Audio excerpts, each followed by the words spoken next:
This is my cat's favorite scratching post. Obviously. It's shredded. Welcome back to the wild. I'm Cypress. Today I'm gonna try to fix this scratching post for my cats. And I can't really just go out and find a replacement because it's not an ordinary scratcher. It was expensive even when I found it on final clearance several years ago. It's super heavy duty with a solid wood base and post, not particle board, real wood. And structurally, it's still in perfect condition. So it makes sense to me to just refresh the sisal rope and it should be good as new. Again, this is their favorite scratcher and they've been noticeably perturbed by the rope failing. They do have quite a few scratchers around the house, but lately they've been going after the couch, which they don't usually do because I raised them to be civilized. So, message received, they need their best scratcher back.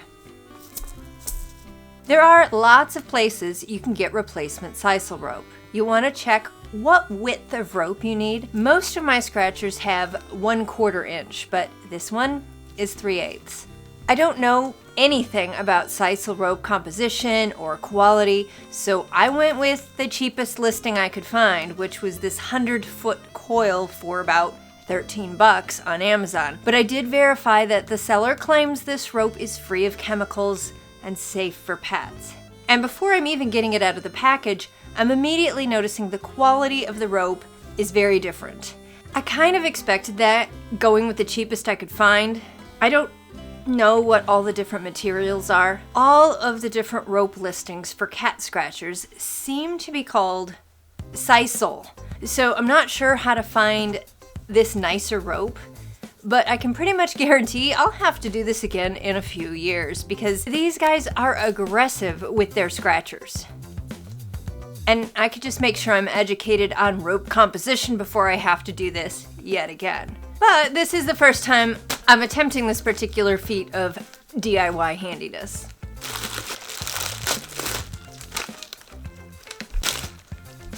I also don't know how these are glued professionally, but inspecting the wood, I can verify that no staples were used. It's all glue, which is probably best. I don't think staples and kitty cats are a safe combination.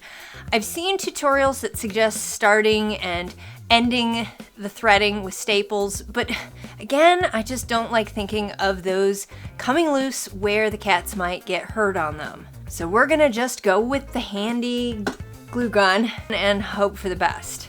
So, fingers crossed. Now, I could have worked on this at the table. That would probably look more professional, but I'd like to be comfortable whilst I focus on details and burn my fingers with hot glue. So I'm on the floor with an old sheet down to protect the carpet from the glue. I've also got my tabletop Lazy Susan here so we can turn the post. Again, using an old towel to protect the wood from scratches and glue. All right, let's do this thing. I'm going to get all the old sisal remnants off first. There are a lot of rope fibers left behind, and I'm okay with that because in my mind, that's just more texture for the glue to grab onto. Okay, this is working eerily well. Go, Lazy Susan! Okay, really, this shouldn't be this easy.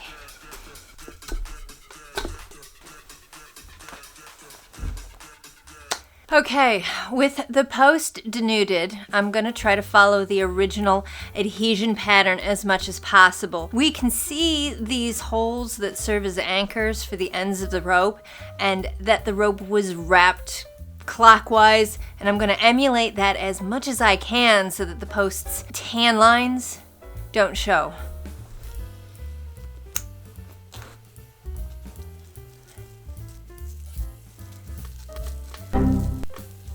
Ooh, it's not gonna wanna go in there. This could get interesting. This rope is a little bit thicker than the original.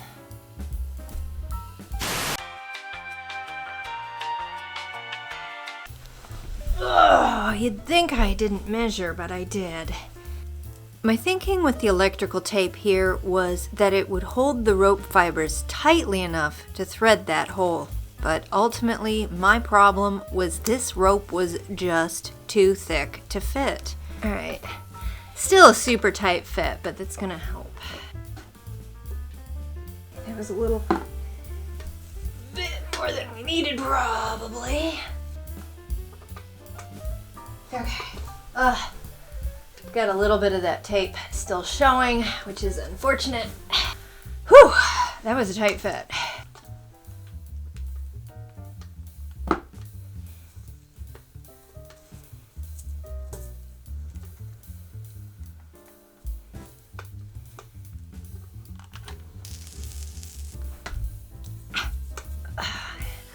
Already burned myself, because of course I did.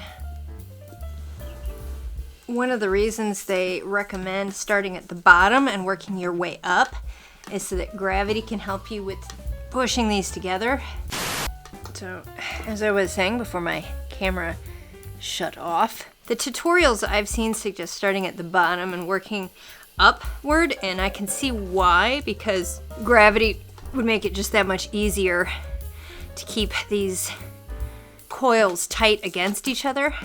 However, this post has a different sort of pattern to it where the coils are only going to go down to here and then they're going to start here again and go down to here. So, I mean, I suppose I could have worked my way bottom up, but this is just how I felt like doing it, so.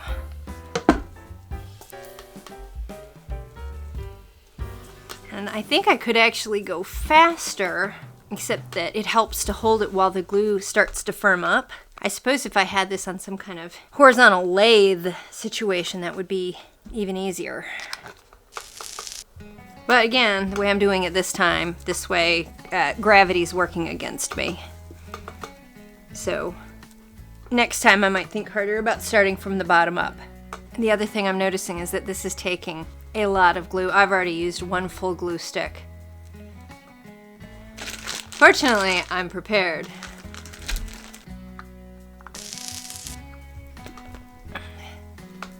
Have I mentioned how much I'm appreciating having this lazy Susan? It is making my life so much easier right now.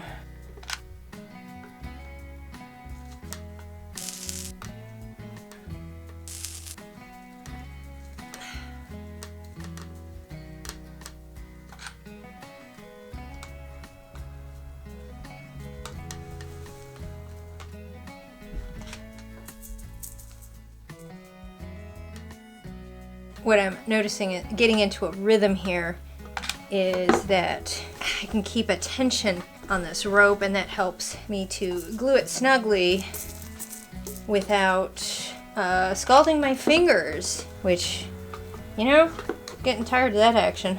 Am I using more glue than is absolutely necessary? Possibly. But again, these guys are really tough on these things, and I'd rather err on the side of stability than having to do this every 6 months.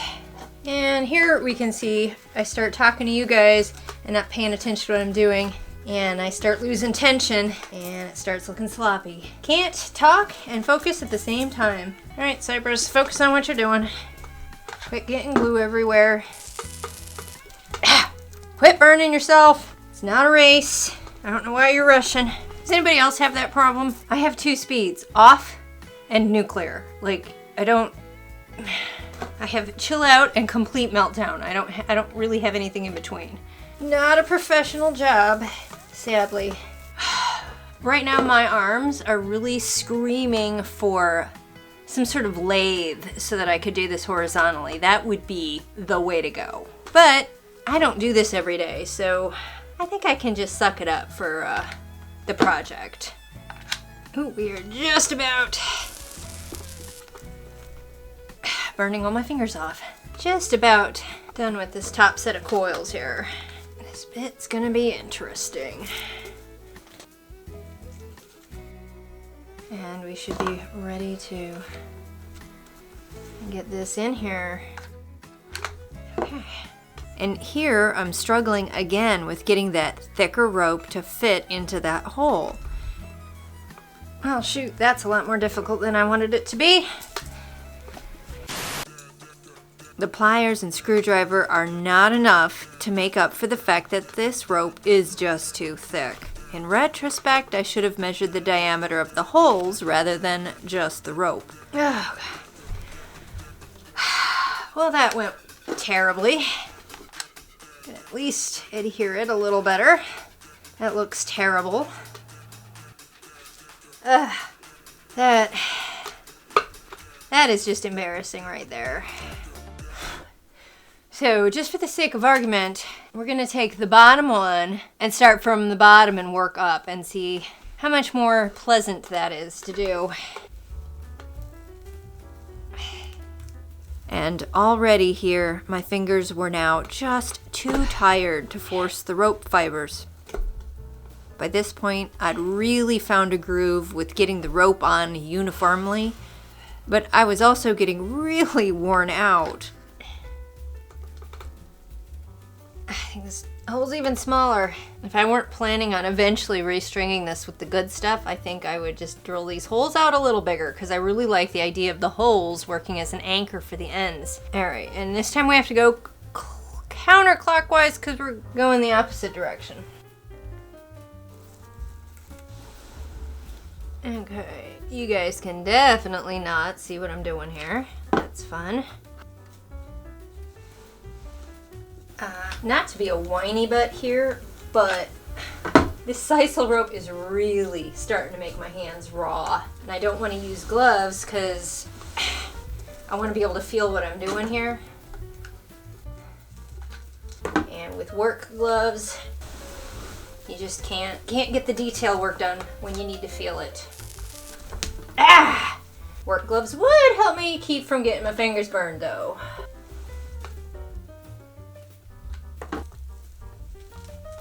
I was asking more from my fingers and my arms than they really wanted to give. Fortunately, they're used to me being stubborn, and they obliged me. If it looks like I don't have a practiced hand with the glue gun, well, that's probably accurate. I really haven't handled these things much. It's not that I've never used them, it's just been, you know, not a weekend warrior with the glue gun all the time.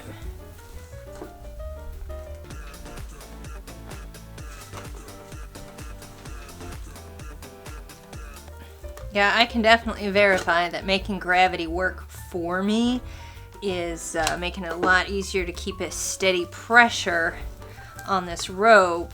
And I think I can tell already that the coils are tighter together this way. So yeah, if you can, start from the bottom up. They're not joking about that.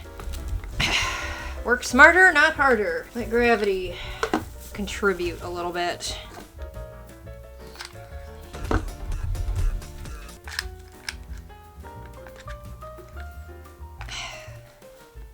Not sure this is the best glue gun. It doesn't seem to be firing consistently. It's starting to irritate me.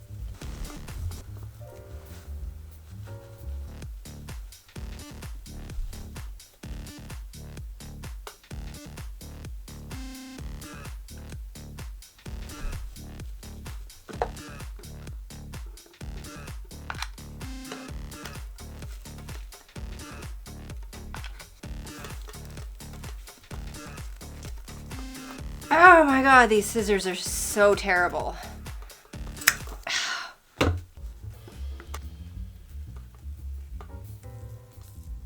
Yeah, that's not even going in there. Dang it. It's just not gonna happen. So we're just gonna make a mess with too much glue. Admittedly, a terrible way to finish this, but it's either this or get skinnier rope that'll fit into the hole, or dig the hole out wider, which I'm not prepared to do. So,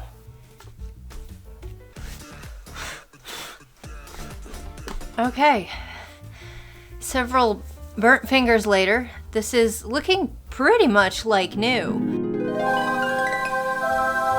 Although I'm kind of wishing I had found the nicer rope. For one, the dimensions are off and that caused me some difficulty. And two, part of why I suspect the cats have enjoyed this scratcher so much is because the fibers of this rope are softer on their paw pads, so that's something I'll be watching for as the cats re-habituate to this scratcher.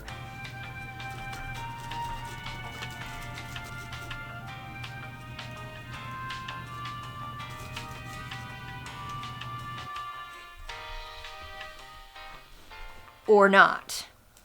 So let's try this sucker out. I've seen a lot of change, been through a lot of pain.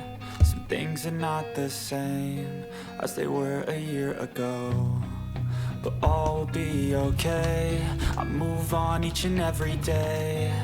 The past is where it stays, way back a year ago. I've changed for the better this time. I thought I would never be fine. I strive just to say I'm alright, and for the first time in a long time I'm alright. Way back a year ago. Texture preferences aside, it looks to me like the cats are really happy to have their best scratching post back in service. So, evaluation time. I've gotten most of the electrical tape off because that just looks terrible. I'm really frustrated I wasn't able to get the rope into the holes. Learning curve. Not all 3/8 inch rope is the same diameter, and the stuff was difficult to work with. And as we can see, I did get much tighter down here than up here, other than the obvious glue marks from not having the rope be all tighty.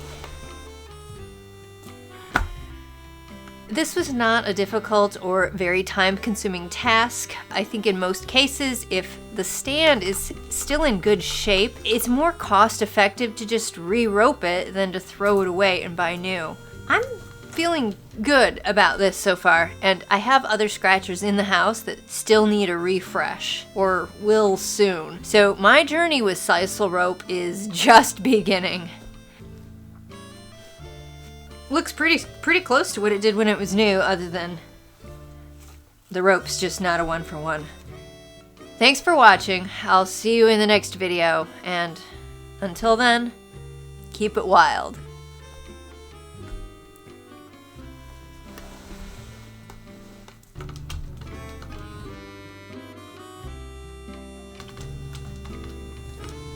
Does it make you happy? So happy. Good job. Good job. Good job.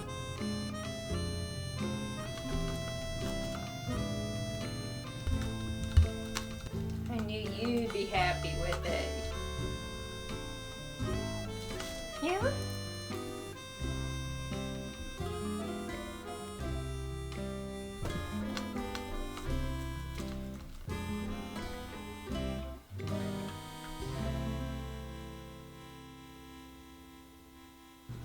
Good job.